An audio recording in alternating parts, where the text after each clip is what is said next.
Shooting it raw? Yes. Shooting it raw.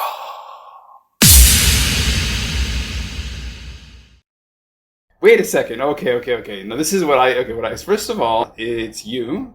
Yeah. Okay, standing in a sort of white blouse with a backpack on, very very thin, small backpack on. You've got a red bandana around your neck. You've got white goggles. You're wearing reflective blue, like almost like Ray-Bans, or maybe not be Ray-Ban, that style, aviator glasses in blue. You've got a white hat with paisley on it, like a mini cowboy hat, I guess. Behind you is a camper. I would say that this was done at Burning Man. Yeah, funny, great photo. Okay. Oh, and in your expression, it's like you're not smiling. You're looking straight on at the camera. Can't see your eyes because it's reflective, but your lips are down. You're a smiling guy, but in the photo, your lips are downturned. You don't look very happy. Yeah. So what's this photo? I look, I think baffled maybe is the word, but your sense of detail in how you describe it is perfect. Even the Ray-Ban, which I hadn't thought of. You're right about that. And indeed, it's Burning Man. So question is, did you know or did I tell you? I just guessed. Like that's what I. So you know what it is? Wow. I've never been, but I know about it. Yeah. Okay. Well, yeah. This is on this point in my life, I had just had the most amazing experience, I think.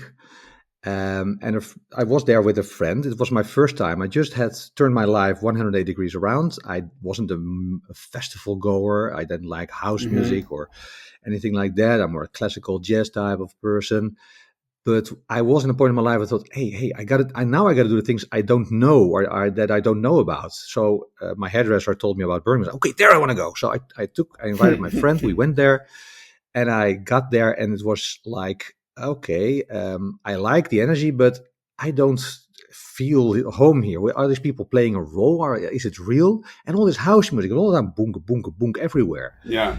And it took me 2 days to settle in, to understand that. And at some point I sat down in the desert and had all this house music, boonka, boonka, boonka, take into me. And at some point my body said, wait a minute, this is your heartbeat. This is the heartbeat of life, the heartbeat of Mother Earth, the planet that's ongoing forever and ever. It's a never ending story. And at that point, the music I loathed became the music I loved. Just instantly like that, I could embrace it. And then I went to Burning Man has a special location called the Temple, which is built every year from wood, but it's a wonderful design. It's like magic, and if you would place it anywhere, it would be a monument. But they build it there and they burn it down after. And inside it, people pay tribute to their sorrow, especially their loved ones that they lost, people, animals, anyone.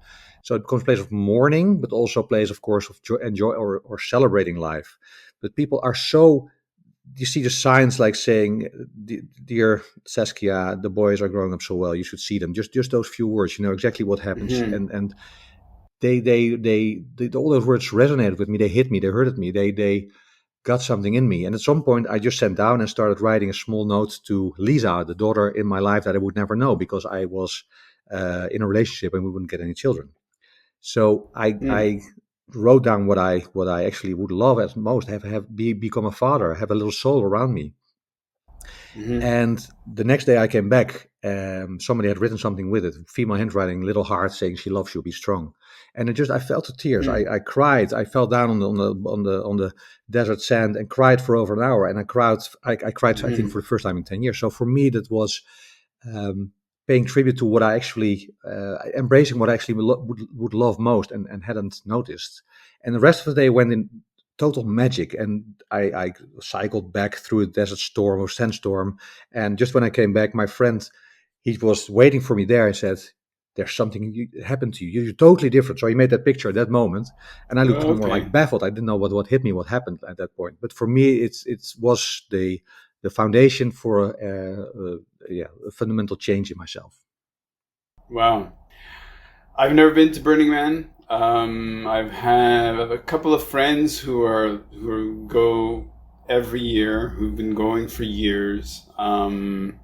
So, and I understand it's kind of like, and also listening to you in terms of your life, I'm going on a quest, I'm going on kind of a self-discovery.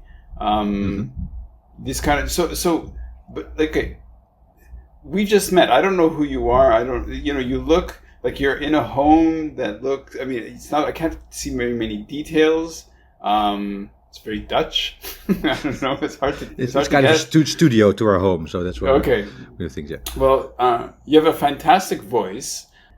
So, okay. So you're living your life and then suddenly something happens and then you kind of go, okay, what is life all about? Why am I here? And that's the point of the podcast, right? Like, Yeah. if life really is a gift, how do we make every second count? You going to Burning Man is an expression of trying to make every second count. So why don't you describe, like, there was an inflection point, there's a turning point where you kind of like suddenly something changed. Yeah. What caused that massive change? Well, the massive change at that moment was caused by this sadness, this sorrow about wanting to become a father, to pass on life to a son or daughter. And it became clear to me that I always had a soul around me. He or she was around me and just circling around me, waiting to come here. I had a Native American at some point saying, "There's a soul circling around you, and he's just waiting Mm-hmm. for the right moment to get to Earth." And you would, in the end, a lot of things happened, but he was born at the day COVID started in the Netherlands, or when we had the Oh, lockdown. wow. And I thought, oh, this is the perfect moment to come here. Indeed, it's, Wow. it's quiet. No, but that moment of yearning for something, which is described by a lot of people. If you take the book Think and Grow Rich, some of Mm-hmm. the writer describes about a millionaire whose son is born deaf, and he wants nothing more in his life than to make his son able to hear again, and he Mm-hmm. succeeds in a certain way in that way, only because he's so passionate, but also he yearns so much to get that to that level. And for me, it was the same. So this yearning, this feeling of something missing, or feeling of something wanting to do, achieve, or experience something was for me, but I think for most people, can be a turning point in your life. And it can be that you are confronted with death, or a loved one dies, or a very close one near to you just falls away, and that confronts you with, hey, what is my life about, and what do I want it to be before that moment's happened to me. Mm-hmm. Is that what you're saying happened In this to case, you? yeah, sort of. I just wanted to make sure, okay, this is what I want to do, and I want to discover the secret of life. But when the secret of life might also be about new life, so that's just a mental construct. But my feeling was, yes, this was this heartbeat that I just was learned to embrace the day before, the heartbeat of Mother Nature, the heartbeat of life, which never stops and always creates new life. It was like a mini experience for me in just embracing everything in life which I didn't do before. And Mm-hmm. if life is a gift, let's make every second count. And I fully live to that. But I think what a lot of people do is looking back, say, I wish I discovered this earlier. I wish I made this decision earlier. But you can't. Mm-hmm. You couldn't have done so, because all you do takes you to a certain moment where you get a catharsis or something else, when you just make that choice. And I think it's never ever too late to change, or never ever too late to embrace something, or do something new, or do something what you really wanted. And Mm-hmm. especially when you see people in their 80s making sometimes big decisions or changing their life drastically. Oh, I love that so much, because even at that age, if you're not risk adverse, but if you're seeking risk or trying to get new experience, oh wow, I would love myself to be at that age in that way. You're alive, basically. Uh, Once again, the title of your book, The Girl Who Changed the World.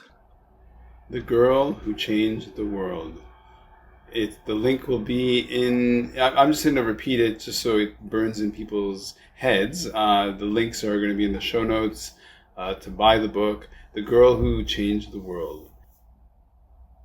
Did you always grow up in the Netherlands? Like, what was your life like so far? Like, oh my, what was your life? Like, basically, in terms of like what kind of career, or what kind of, because to become an author at a certain point, I mean, where did that come from, like that need to put it down in a story?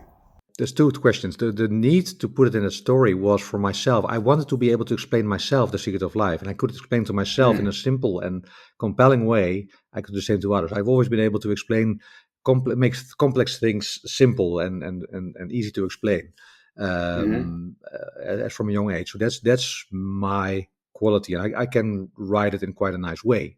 Um, but hey, I thought I would discover the secret of life, and I was trained by my parents to think. So I thought I had to understand it all. So I read hundreds, thousands of books about spirituality, religions, mystical experiences, ancient secrets on Earth, aliens, reincarnation, whatever. All the subjects. And at some point I thought, I think I understand it or can place it, but I've never experienced it at all. And then I, of course, had to go to study and work. So my father was an accountant, a CPA, an auditor, and he was so enthusiastic about that. I thought, well, let's do that. And it's like any profession you choose when you go to study or afterwards. If you run into a company where there's people where you are being stimulated on your qualities, if it's intellect or anything else, you're just in a place that say, "Oh wow, I can thrive here." So I thought I thrived there for quite a long time until I stepped out and realized, oh geez, this was such a mini part of the total cosmos. Why did I waste so much of my time there? But when you're in it, it doesn't feel like that. It feels like you're the most important profession in the world almost. And I think it's for most professions, it's good because it keeps you energized, it keeps you happy, it keeps you satisfied. But for some situations, from people, if you step out of it, you look back, oh gee, did I do that? That was so not important and so not meaningful. Let's do something else or You better. woke up. You woke up. Yeah. And again, it's never too late to wake up. But at that point, I thought, oh, I wish I did that earlier. But okay, I didn't. Right.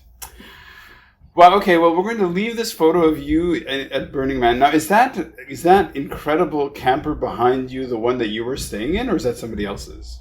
That was somebody else's, but we were at a camper. But the next year, I thought, I went a few times more and thought, all these RVs, it's such a easy thing to do. Let's make it a bit more non-comfortable, much more exciting, so exhausting, or even challenging. So I just hired a small car. We stayed in that, or in a tent. That made more sense for it. So if you're in such an RV, you just drive in a caravan or a camper there, and it's.